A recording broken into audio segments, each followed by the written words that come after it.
Diaspora FM 102.3. Diaspora Info, la minute de la diaspora.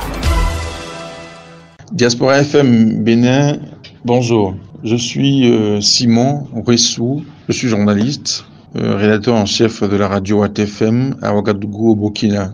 Alors, nous suivons l'évolution de la situation sociopolitique du Bénin depuis notre position, parce que c'est notre pays et la tranquillité du pays nous interpelle également. Il faut dire qu'à l'issue des élections législatives de 2019, les élections qui ont vu la présence des députés seulement de la mouvance à l'hémicycle, cela avait suscité une vive inquiétude, une indignation des partis politiques de l'opposition au Bénin, et cela également cristallisait vraiment l'attention, surtout vis-à-vis de la communauté internationale. Mais aujourd'hui, voir les démocrates dans le jeu politique, leur candidature retenue, parce qu'il faut le dire, la liste avait été rejetée, parce qu'il y a 4 candidats, si je ne me trompe, qui n'avaient pas de quitus fiscal, et les démocrates ont tenté un procès en justice. Ils ont eu raison. Voilà, donc ils ont pu remplacer. Donc aux côtés des formations politiques comme le Bloc républicain, comme Mouel Bénin, comme UDBN, on aura, et comme FCBE également, on aura les démocrates. Et la présence de l'opposition politique, puisque les démocrates sont des partis de l'opposition, c'est certains partis de l'opposition politique, la présence de l'opposition politique dans le jeu électoral témoigne de la présence de la démocratie. Cette démocratie qui avait été chèrement acquise à l'issue des assises nationales de la conférence des forces vives de 1990, mais qui avait été compromise à un moment donné.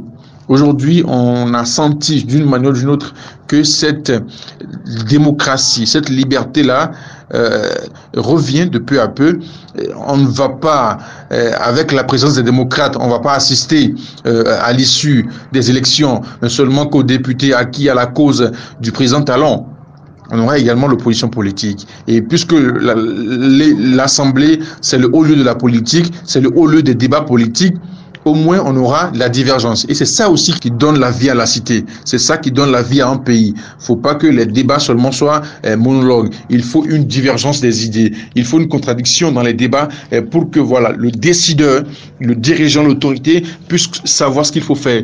Il faut pas voir seulement que celui qui n'est pas d'accord avec moi dans mes idées n'est pas d'accord avec moi parce qu'il veut prendre ma place. Non, il faut aussi piocher la cohérence. Il faut piocher ces idées et voir si on adapte. Qu'est-ce que cela peut avoir comme impact sur le pays? Et je pense qu'avec la présence des démocrates, cela, c'est une bonne chose. C'est une bonne chose. Le Bénin va, d'une manière ou d'une autre, retrouver sa présence de pays démocrate d'antan. Et je pense que c'est un grand pas dans le processus démocratique burkinabé. C'est un grand pas dans le jeu politique burkinabé. Et on espère que tout se passera en toute quiétude et qu'à l'issue des élections législatives, on pourra avoir un hémicycle, une assemblée nationale composée des partis de l'opposition, également des partis de la majorité. Merci. Diaspora FM 102.3. Diaspora Info, la minute de la diaspora.